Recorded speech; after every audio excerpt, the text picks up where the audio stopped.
y puedo decir ante el pueblo de Venezuela y ante el mundo: soy Nicolás Maduro Moro, presidente reelecto de la República Bolivariana de Venezuela, y voy a defender nuestra democracia. El fraude se ha consumado en Venezuela. Después de una movilización histórica de la oposición, el chavismo se ha sacado de la manga una victoria en las elecciones presidenciales que nadie, o que casi nadie, mejor dicho, se puede llegar a creer. Toda una ingeniería electoral de un régimen que no va a soltar el poder así como así. Esta es la historia y estas son las claves de un fraude monumental. Soy Javier Atard y hoy es martes, es 30 de julio.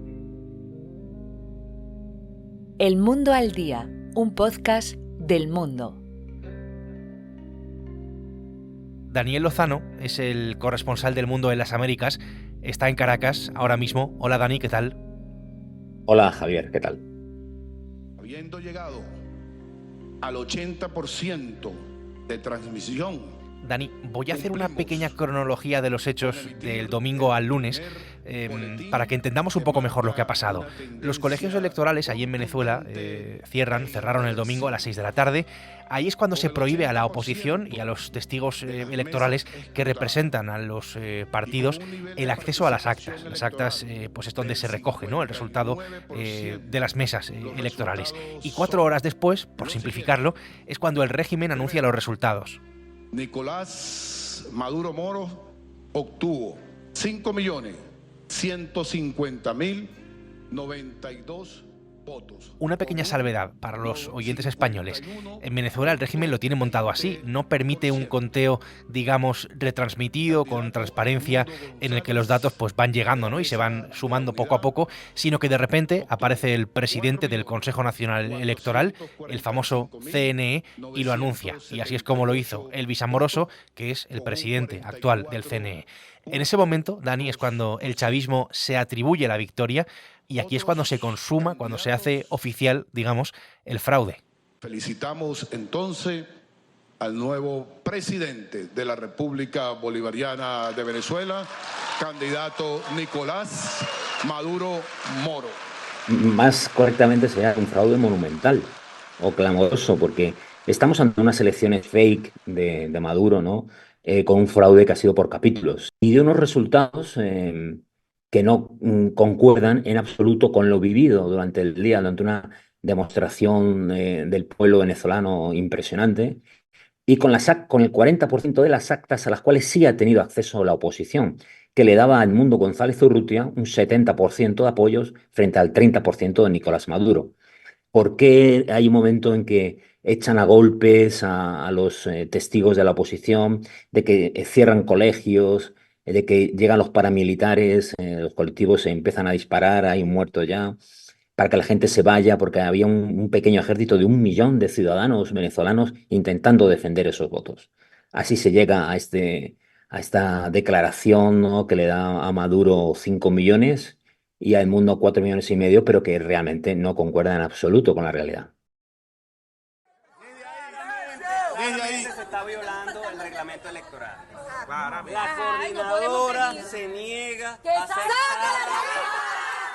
Me llama la atención el tema de las actas, Dani, porque lo que dice el CNE es que Nicolás Maduro, recordemos, presidente y candidato del chavismo, tendría un 51,20% de los votos, una victoria muy raspada, por el 44% del candidato opositor, que es Edmundo González Urrutia. En las actas a las que tuvieron acceso, en fin, pues los testigos, ¿no?, en ese momento, en esas que decías, la victoria de la oposición era poco menos que abrumadora contra Maduro. Sí, una victoria en todos los estados, en los 23 estados y regiones de Venezuela, en todos los estratos sociales, porque de hecho son las clases populares y la Venezuela profunda las que impulsan este fenómeno político, ¿no? Pero muchas de estas actas fueron los propios testigos, los subieron a las redes sociales. Y íbamos viviendo una especie de escrutinio el que el chavismo impide a los ciudadanos que se lleve a cabo, porque aquí no se da ninguna información hasta que aparece Amoroso y lo suelta, ¿no?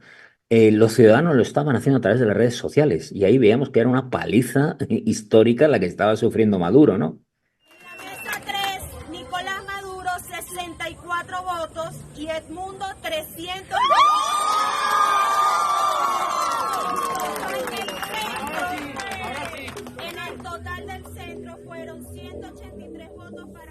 El chavismo, el régimen chavista, lleva en marcha 25 años. Tú, Dani, llevas contando lo que pasa allí en Venezuela muchos años. Sabemos cómo se maneja el chavismo, sabemos lo que pasa en Venezuela, pero esta vez es que todas las encuestas auguraban que la victoria de la plataforma unitaria, en fin, de la oposición, ¿no?, al régimen chavista, iba a ser apabullante, como decíamos. Pese a todo eso, ¿entraba dentro, digamos, de lo previsto este fraude? Tan previsto estaba que El Mundo publicó el pasado jueves cómo era el fraude. Adelantamos que el chavismo se iba a apuntar 5 millones de votos, así ha sido, y que iba a dar un poco menos a El Mundo González Urrutia, ¿no? Eso era el diseño que tenía preparado el chavismo para salir de este enredo. O sea, Maduro no gana ni las elecciones de vecinos en el Palacio de Miraflores. Ha pasado, incluso ha perdido en un barrio como el de los propios colectivos revolucionarios, que es el 23 de enero, que está a la espalda del Palacio Presidencial y donde en la mesa donde votaba Hugo Chávez siempre que iba, ¿no? Es bastión revolucionario absoluto. Hasta ahí ha perdido Nicolás Maduro, ¿no? En que Edmundo González Urrutia obtuvo el 70% de los votos de esta elección y Nicolás Maduro el 30% de los votos. Esta es la verdad y es, mis queridos venezolanos... Hay una persona clave, además de Edmundo González Urrutia, en todo este proceso, que es María Corina Machado. Necesito que nos remontemos un poco en el tiempo, Dani, para explicar cómo hemos llegado hasta aquí, cómo ha llegado Venezuela hasta este punto y todos los pasos de este fraude, ¿no?, que se han dado para llegar hasta este fraude. Ella, María Corina Machado, fue la ganadora de las primarias de la oposición. Existe un movimiento brutal de venezolanos apoyándola, además en todo el país, pero lo que pasó es que le prohibieron, ¿no?, la participación pues en estas elecciones. Y no solo eso, sino que además en otra de las jugadas del chavismo, lo que ha hecho ha sido impedir votar a casi todos los venezolanos que viven fuera del país. Recordemos otra cosa, hay unos 8 millones de venezolanos que han huido de la miseria y la represión y que ya no viven en Venezuela. Todo esto, Dani, sirve para explicar un poco mejor el fraude. Claro, el fraude comienza el año pasado, cuando inhabilitan a finales de junio a María Corina Machado antes de las propias primarias, ¿no? Luego también Corina Lloris, que era su sustituta, también es bloqueada en el CNE. Ese es el primer gran fraude, ¿no? Pero el segundo es monumental, se ha impedido el voto a 5,5 millones de venezolanos en el exterior. ¿Por qué? Porque iba a pasar lo que sucedió a los 69.000 escasos que podían votar, ¿no? Que es una victoria aplastante de la oposición en todos los países del mundo donde pueden votar, ¿no? Ese fue el segundo gran fraude. Y luego, evidentemente, la persecución, hostigamiento a todo el equipo de María Corina, que están o en la cárcel o refugiados en la Embajada de Argentina. Luego empieza esta maquinaria, yo lo llamo de ingeniería electoral fraudulenta, que hay un poco de todo, se ralentiza el voto, cambian colegios, sí, se impiden las actas, y las dos operaciones famosas, Operación Morrocoy, que es una tortuguita de aquí, ¿no?, que es ralentizar el voto en las zonas opositoras, que ahora son todas, y la Operación Remate, que es la famosa inventada por Chávez de coaccionar, obligar a la gente que depende de asistencia del Estado mínima, para ir a votar con una logística y dinero del Estado. Todo eso es esta maquinaria gigantesca de fraude, ¿no? Lo que para algunos observadores internacionales que llegaron hasta aquí es el mejor sistema electoral del planeta.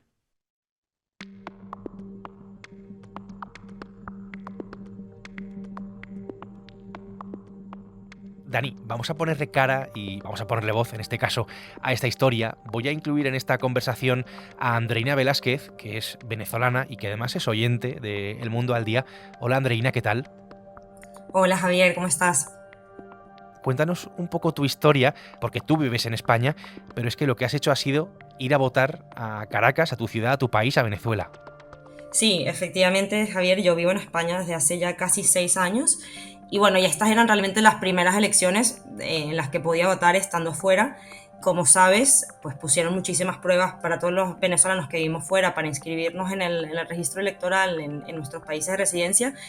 Y realmente fue imposible que me inscribiera para votar.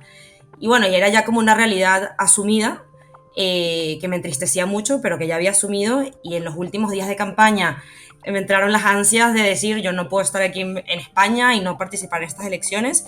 Y literalmente el viernes, viendo pues las últimas declaraciones de María Corina, los últimos eventos de la campaña, decidí pues comprar billete y y venir a votar. ¿Y qué es lo que te hizo dar ese paso que has contado a última hora y decir, pues me voy a Venezuela a votar? Entiendo que pensabas que este era pues el momento, ¿no? Y que esta elección podía acabar con el chavismo. Honestamente, la campaña de María Corina y Edmundo fue tan masiva, sobre todo en las zonas populares del país, que realmente, o sea, nos empezamos a creer, sobre todo en los últimos días, en que la diferencia de votos iba a ser, como efectivamente lo fue, tan abismal, que el fraude iba a ser imposible y que iba a ser insostenible de cualquier manera, ¿no? Entonces, yo creo que, aunque para todos los venezolanos siempre ha sido, ¿no?, inimaginable, ¿no?, un escenario en el que el CNE reconociera la victoria, porque es algo que yo nunca me lo imaginé, o sea, era imposible que me lo imaginara. Realmente me lo llegué a creer y fue esa la razón por la que decidí venir. No sabía muy bien cómo ni cuándo, si realmente iban a reconocer los resultados, si no, pero sí creía que, y creo todavía, que es el momento del cambio.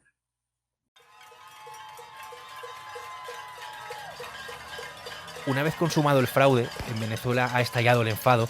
Hemos asistido en las últimas horas a una grandísima cacerolada en la capital y esto yo creo que habla un poco, ¿no?, del clima que hay en este momento en el país. Ahora, Dani, estoy contigo otra vez. La gran pregunta que me hago, y yo creo que se hace casi todo el mundo, los oyentes, es ¿y ahora qué? ¿No? ¿Qué es lo que va a pasar en Venezuela? ¿Qué movimientos va a haber? ¿Cómo de importante va a ser la presión de la comunidad internacional? Claro, el chavismo ha aplicado el famoso plan terror, ¿no? Ya están los colectivos disparando, las propias, el plan República de los Militares al servicio de sus jefes y también policías y demás, ¿no? Entonces ahora mismo la encrucijada a la que sitúan a los líderes de la oposición es muy fuerte. Ellos quieren seguir cosechando actas para demostrar al mundo incluidas en las que ya tienen, cómo ha sido el tamaño gigantesco de este pucherazo. El chavismo tiene, por supuesto, siempre la fuerza bruta de su lado. La presión internacional veremos hasta cuándo dura. Ningún país en América Latina, bueno, menos sus aliados, que son Cuba, Bolivia, Nicaragua, admite los resultados. Ahí está la voz muy contundente de Gabriel Boric, el presidente progresista de Chile, que también sospecha de los resultados como todos. Y bueno, y por supuesto también Colombia, que tiene intereses, Petro tiene sus propios intereses personales en Venezuela y no sé hasta qué punto va a apostar por el lado demócrata, ¿no? Andreina, me interesa saber qué piensas tú, qué sensaciones tienes, qué es lo que se te pasa ahora mismo por la cabeza, ahora unas cuantas horas después de lo que ha pasado en estas elecciones, consumado el fraude, digámoslo así. ¿Qué piensas del futuro de tu país? Yo creo que esto es un sentimiento como muy generalizado. Yo creo que es imposible no caer como en un déjà vu, ¿no? Y naturalmente eso nos lleva como a una desesperanza, ¿no? Y a mucho miedo, a mucha incertidumbre. Y ya sabemos un poco cuál es el modus operandi del gobierno en estas situaciones, ¿no? Empiezan las amenazas, si salimos a la calle, pues empezarán las represalias. Lo que sí te puedo decir es que, a pesar de que es difícil como no caer como en esa desesperanza, creo que todos reconocemos que la situación es distinta ahora por miles de razones. Creo que el fraude fue realmente monumental. En esta ocasión, a diferencia de otras ocasiones, contamos con el voto de las zonas más populares, de los barrios. Entonces yo creo que estamos en una situación diferente, pero no temiendo que hay mucha incertidumbre y un poco de desesperanza también. Andreina, te agradezco muchísimo tu testimonio desde allí, desde Caracas, que nos hayas contado tu historia y que además hayas estado hoy con nosotros en El Mundo al Día. Gracias. Muchísimas gracias, Javier. Hablaba Dani de gente que dice que el sistema electoral venezolano es el mejor del mundo, y aquí tenemos que apuntar a Juan Carlos Monedero, fundador de Podemos, que tuvo despacho en Miraflores con Hugo Chávez, y a José Luis Rodríguez Zapatero, expresidente del gobierno de España, cuyo papel, asesorando y blanqueando a Nicolás Maduro, ha sido clave en todo esto. Un papel auténticamente vil, me atrevería a decir ya directamente, teniendo en cuenta la falta de libertades en Venezuela, los presos políticos, la tortura, la miseria, las elecciones que no son libres, el haber convertido el país en una especie de narcoestado sin democracia. El chavismo, Dani, y es a lo que me lleva todo lo anterior, nunca va a soltar el poder. Chávez tiene una frase famosa, a mí nunca se me olvida, que iban a gobernar hasta el 2000 siempre. El 2000 siempre. Evidentemente las revoluciones llegan para convertirse en dictaduras y para administrar el poder a su conveniencia, para hacer millonarios a al generalato, como pasa aquí, a sus grandes dirigentes que tienen a los hijos fuera, que viven vidas de ricos distribuidos por el mundo. Entonces, ¿cómo van a soltar semejante hueso, no? Por el contrario, yo creo que tenemos a un país, a un pueblo que ha sido capaz de levantarse en 150 países del planeta donde están, incluido España, donde están demostrando con su fuerza, con su trabajo, de lo que están hechos, ¿no? Pues, Dani, en fin, gracias por ayudarnos a retratar una vez más al régimen venezolano, a lo que ha pasado con este fraude. Es un placer siempre contar con tu análisis. Muchas gracias. Gracias. Antes de despedirnos, simplemente un recordatorio. El Mundo al Día es un podcast que puedes escuchar en elmundo.es, en nuestra web y en las principales plataformas de audio donde, como ya sabes, tienes la opción de suscribirte. Daniel Lozano, desde Venezuela, desde Caracas, ha hecho posible hoy este episodio en el que hemos escuchado también el testimonio y la historia de Andreina. Mañana será miércoles. Aquí estaremos. Gracias por estar al otro lado un día más y saludos de Javier Atard. Has escuchado El Mundo al Día, un podcast del Mundo.